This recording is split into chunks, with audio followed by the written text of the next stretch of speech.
Today's video is all about how you can succeed on Facebook ads.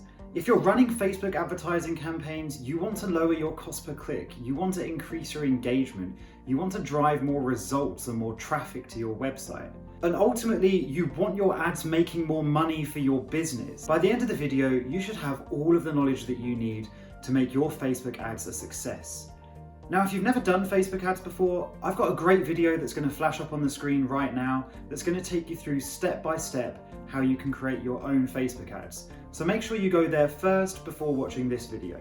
But if you've already created some campaigns and you've got some initial results, stick around and we're going to dive right into it. So the first thing you need to do is make sure you install the Facebook pixel on your website.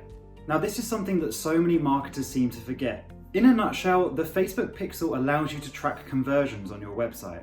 So you're not just looking at how many visits you've driven to your website, you're also looking at what those people are doing on your website once they get there. You're not looking at just driving traffic, you're looking at driving sales. So you want that data to be shown in Facebook ads.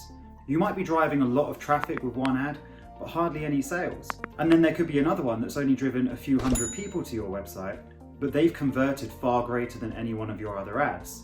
So this is where you need to get all of this information right in Facebook ads. Installing the Facebook pixel is really simple to do, and I'm going to leave some instructions in the description below on exactly how you can do it. Make sure you use Facebook Analytics to get a better idea of how people are interacting with your website once they come through a Facebook ad.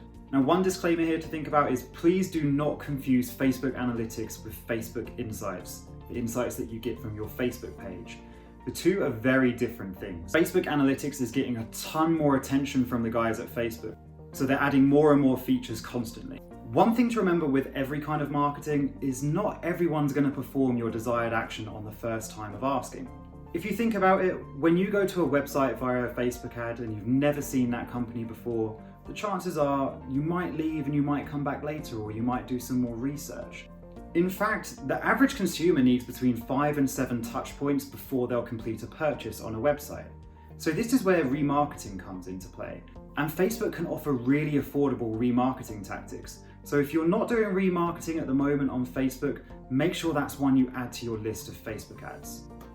If you're a brand new business or you've got hardly any traffic coming to your website, there's probably only a certain amount that Facebook remarketing is going to be able to do for you. The simple matter is you don't have enough people coming to your website for Facebook to build an audience to remarket to. But in these situations, that's okay. This is where we take a step back and we start finding new audiences for our ads to target.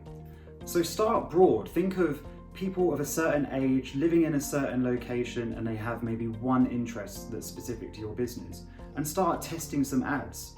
And as you see those results, start getting more granular with your audience. Start broad and get more refined, and you'll find out so much more about the types of audiences that you need to target on Facebook. Facebook lookalike audiences are a great way of targeting people that are similar to the profile of your existing customers. These prospects won't have interacted with your brand before, but they will share similar characteristics to people that do interact with your brand, and naturally, that should be a very good audience for you to target. So for example, you could take an audience of people that already like your Facebook page, or even people that are part of your CRM database. Facebook will then allow you to create your lookalike audience on a scale of 1 to 10. 1 being the most targeted and 10 being slightly more broad. Next up, make sure you're creating relevant Facebook ads. So when you create a Facebook ad, you will see a relevancy score. Facebook will create a relevancy score for each of your ads on a scale of 1 to 10.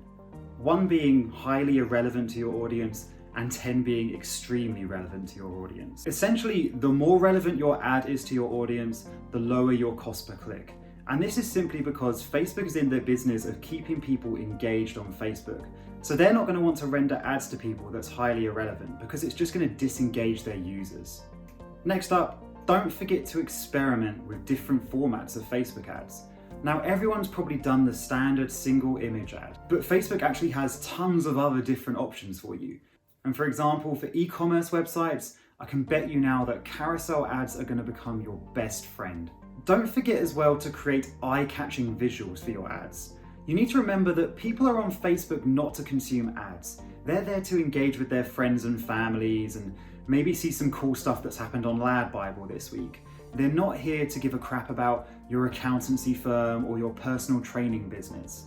So make sure your ads are eye-catching and they stand out in a sea of other content that's probably far more of interest to your audience. A few things I like to do with my ads to make them more eye-catching is focus more on a strong image. I don't want to put tons of text in my ads or do anything that's too boring. The image itself needs to be eye-catching and stand out. And also on that note, static images, they're not really that engaging. So where possible, use an animated GIF or a video. Now, one thing that most people never really test when it comes to their Facebook ads is actually their ad copy length. So a lot of people will focus so much on the video or the image in their ad, but they'll forget about the text that goes along with their ad.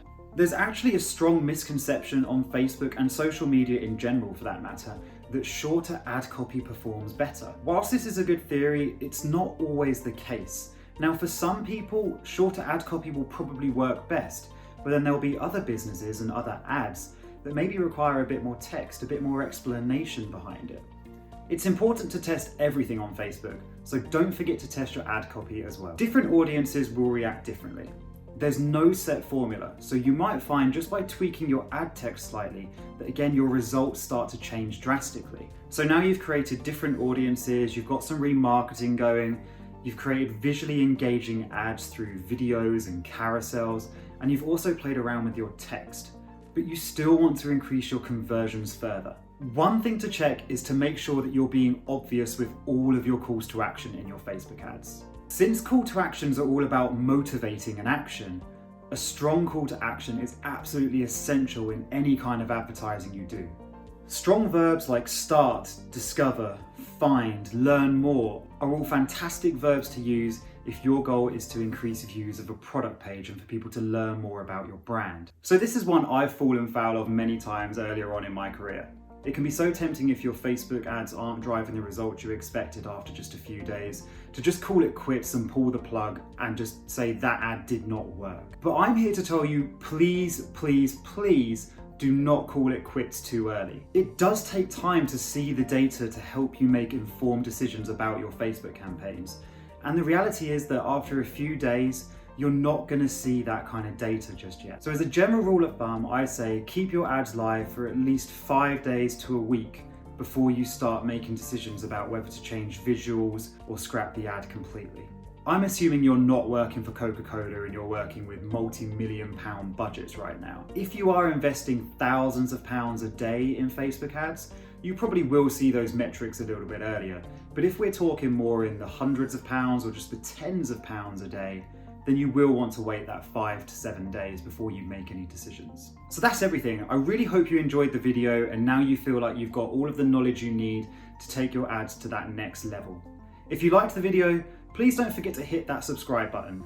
It really does mean a lot to me, and you'll also be the first to hear about the next video that comes out.